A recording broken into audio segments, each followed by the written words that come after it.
Dua të uroj të gjithë besimtarët musliman, qytetarët e Lushnjës dhe të gjithë Shqipërisë gëzuar Kurban Bajramin. Kjo ditë simbolizon sakrificën, dashurinë, solidaritetin. Në këtë ditë të shënuar, ne duhet të tregojmë sa më shumë ndihmë dhe respekt ndaj njëri tjetrit, por sidomos ndaj atyre që kanë nevojë. Ju uroj nga zemra çdo qytetari të Lushnjës shëndet, begati dhe mbarësi të kenë në familjet e tyre. Gëzuar.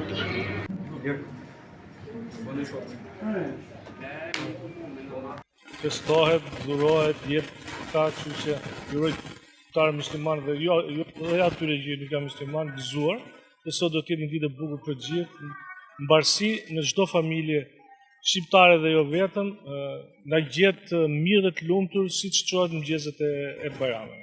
Kështu që uroj të gjithë mbarësi të kenë në çdo familje. Si përfaqësues i qytetarëve lushnjarë, si një musliman, si një besues në Zot, uroj çdo shqiptar, çdo musliman, gëzuar Kurban Bajramin, mbarësi, begati e çdo të mirë në familjen e çdo qytetari dhe për çdo qytetar uroj çdo të mirë dhe vetëm begati dhe hare në familje.